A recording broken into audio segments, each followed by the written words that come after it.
Rotation policy की बात कर रहे हैं। तीसरे टेस्ट में इसका हमें एक इंडिया भी नज़र आया है, जैसे इमाम को रेस्ट देकर साइम अयूब को ट्राई किया जा रहा है।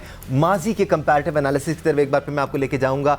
आपके दौर में भी ऐसा हुआ है कि हमें कुछ टैलेंटेड प्लेयर्स नज़र आए, उनको सीरीज़ का आखिरी टेस्ट दिया गया, अनफॉर्चुनेटली वो फेल हो गए, फिर वो साइड लाइन हो गए।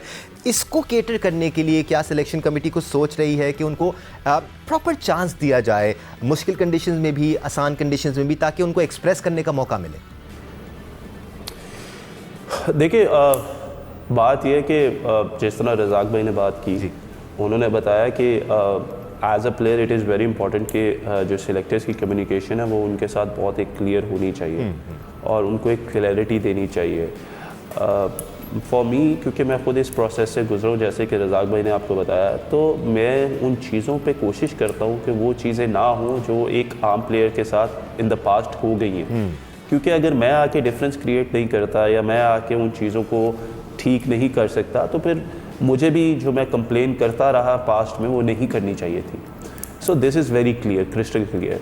सेकेंडली, गोइंग फॉरवर्ड, देखिए, एक मैच से किसी भी प्लेयर का हम लोग जज नहीं कर सकते कि वो खेलेगा आगे पाकिस्तान या वो आगे पाकिस्तान नहीं खेलेगा। साइम अयूब जो है, he is a wonderful talent और ही इज़ समबडी जिसको हम ये देखते हैं या हम ये सोचते हैं कि ही इज़ समबडी जो फ्यूचर में पाकिस्तान का is going to be a very bright prospect. So you know, we have to and we need to invest at in him.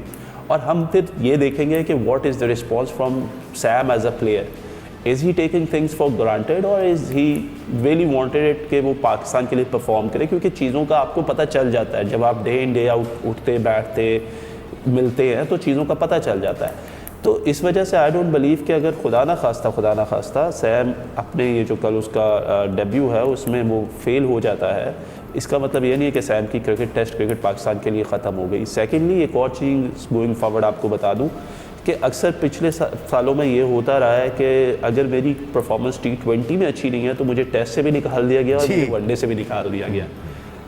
For me, जब तक मैं हूँ, इट इज़ वेरी क्लियर, जिस player की जिस फॉर्मेट में परफॉर्मेंस नहीं होगी वो सिर्फ और सिर्फ उस फॉर्मेट से, अगर उसको जाना पड़ा तो वो सिर्फ उस फॉर्मेट से जाएगा, सारे फॉर्मेट से नहीं जाएगा।